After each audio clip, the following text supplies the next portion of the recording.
అమ్మా అమ్మా కొంచెం ధర్మం చేయండి అమ్మా. అమ్మా ఎవరైనా ఉన్నారా అమ్మా ఇంట్లో? కొంచెం ధర్మం చేయండి. ఎవరు వచ్చినట్టున్నారు? ఈ కోడళ్ళు ఎక్కడ చేస్తారు? నేనే చేసుకోవాలి. ఎవరమ్మా? మన భోజనం అంటే పెట్టనమ్మా. లేదమ్మా లేదమ్మా, మా ఇంట్లో మా ప్రాబ్లంతో నా టెన్షన్ తో నేనే చేస్తున్నాను. లేదు లేదు కొంచెం పెట్టనమ్మా, చాలా ఆకలితో ఉన్నానమ్మా ప్లీజ్. లేదమ్మా, వంటలు పూర్తి అవ్వలేదు. లేవు ఏమి లేవు. వెళ్ళు వెళ్ళమ్మా, వెళ్ళు. ఇసుకిచ్చు మాకు, వెళ్ళమ్మా వెళ్ళు. పక్క బజార్కి వెళ్తే 4-5 ప్లేట్లు పెట్టి చక్కగా 4-5 కూరలు వేసి పెట్టేవాళ్ళు నాకు. అసలే నా టెన్షన్తో నేను చేస్తుంటే వీళ్ళొకరు నా టెన్షన్ నాకు ఉంది. ఏసై వస్తున్నారు అయ్యా మా ఇంటికి. అసలే ఏం చేయాలో తెలియక నేను టెన్షన్ పడుతుంటే వస్తే పాని నాగలక్ష్మి ఎక్కడ తెచ్చారే? చెప్పండి అత్తయ్య. వంటలు ఎక్కడి వరకు వచ్చినాయి? ఎప్పుడు చేసి నా మొహాన్ని కొడతారు చూడండి. అలా కాకుండా కొంచెం టేస్ట్గా చేయండి, సరేనా? అలాగే అత్తయ్య. చూడక్క, రోజు మనం చేసే వంటలు తిని గుండ్రాయిలా కూర్చుని ఇప్పుడు చూడ మళ్ళీ మన వంటలకు వంట పెడతాను. ఎప్పుడన్నా ఈవిడ వంటగా చూసిందా? ఎప్పుడు మనం చేస్తే తింటమే కదా. ఏంటి గొనుగుతున్నారు? అత్తయ్య వంట చేస్తున్నాం. వెళ్ళండి వెళ్ళండి. చెప్పిన మంచి అన్నీ చేస్తారు. ఏసై వస్తున్నారని నే టెన్షన్ పడిపోతుంటే ఏసై మా ఇంటికి వస్తున్నారు, ఎంత టెన్షన్గా ఉంది నాకు.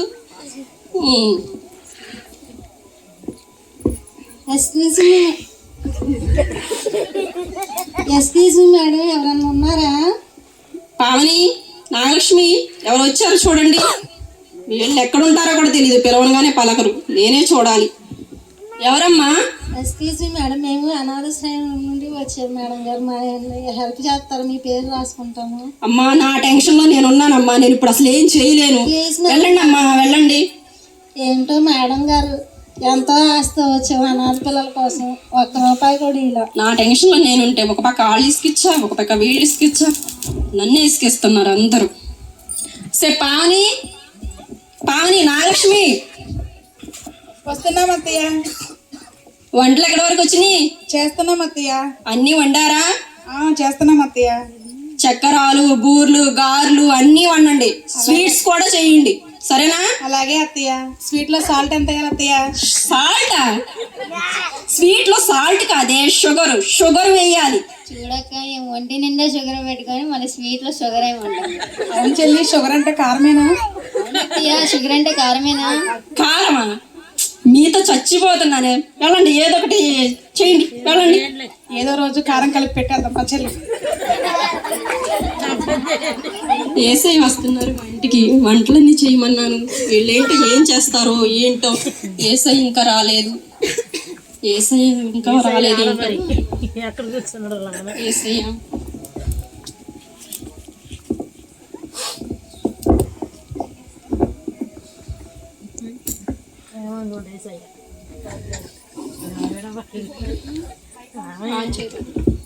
అమ్మగారు అమ్మగారు అమ్మగారు అమ్మగారు, ఎవరైనా ఉన్నారా ఇంట్లో?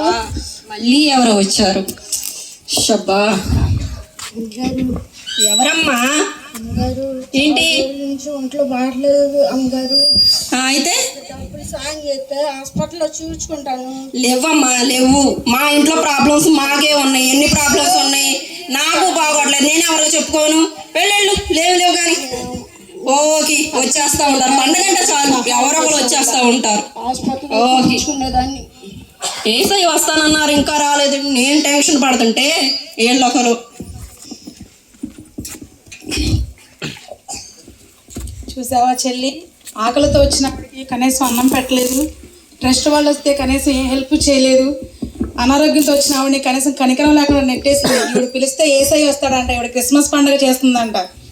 అవునక్క, బీరువా నిండా అన్ని చీరలు ఉన్నాయి, నగలు ఉన్నాయి, డబ్బులు ఉన్నాయి. ఇంత పెద్ద ఇల్లు ఉంచుకొని కనీసం ₹1 కూడా ఇవ్వలేదు. సాయం చేస్తే మీకు ఏం పోయింది? అవన్నీ ఈవిడికే చాలు, ఇంకా వాళ్ళకేమో ఇచ్చిదిలే పద. ఏంటి కొనుక్కుతున్నారు? ఏం లేదు అత్తయ్య, మీ గురించి చెప్తున్నాం. వెళ్ళండి వెళ్ళండి. ఏసై రాలేదని నేను టెన్షన్ పడుతున్నాను. ఒకరి తర్వాత ఒకరు ఇసుకిస్తున్నారమ్మా. ఏంటి ఇంకా ఏసై ఇంకా రాలేదు? చేసిన వంటలన్నీ చల్లారిపోతా ఉంటాయి. ఏసై ఎందుకు రాలేదు అంటూ ఏసైని అడుగుదాం. ఏసయ్య, ఈ క్రిస్మస్కి అతిథిగా మా ఇంటికి వస్తానన్నారుగా ఏసయ్య, ఎందుకని ఏసయ్య ఇంకా రాలేదు? ఏసయ్య మాట్లాడండి, ఏసయ్య చెప్పండి ఏసయ్య. అమ్మా, నేను 3 సార్లు వచ్చాను. పేదవాడిగా వచ్చాను, నీవు నన్ను త్రోసివేశావు. బట్టలు లేనివాడిగా వచ్చాను, ఒక్క బట్ట కూడా నాకు ఇవ్వలేదు. రోగముతో వచ్చాను, నీవు నన్ను పట్టించుకోలేదు. యేసుక్రీస్తును కలిగి ఉండటం అంటే లేని వారికి ఇవ్వడం, రోగముతో ఉన్న వారిని పరామర్శించడం, వారి కొరకు ప్రార్థన చేయటం, నిన్ను వలె నీ పొరుగు వారిని ప్రేమించడం అమ్మా. అయ్యో యేసయ్య, 3 సార్లు వచ్చింది మీరేనా యేసయ్య? నేను గ్రహించలేకపోయాను యేసయ్య. నేను ఎంత పాపిని యేసయ్య. యేసయ్య, నిజమైన క్రిస్మస్ పండుగ అంటే కొత్త బట్టలు కొనుక్కోవడం, షాపింగ్లు చేయటం, ఇళ్ళు సర్దుకోవటం, ఇళ్ల పైన నక్షత్రాలు పెట్టుకోవడం అనుకున్నాను యేసయ్య. నిజమైన పండుగ అంటే లేని వారికి సాయం చేయటం అని నేను గ్రహించలేకపోయాను యేసయ్య. ఆకలితో వచ్చిన వారికి అన్నం పెట్టడం అని నేను గ్రహించలేకపోయాను యేసయ్య. యేసయ్య, ఈ పాపిని క్షమించు యేసయ్య, నన్ను క్షమించు యేసయ్య. అమ్మా, నేను నిన్ను క్షమించాను.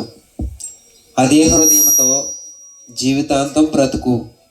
నిజమైన క్రిస్మస్ ఆనందాన్ని పొందుకో అమ్మా.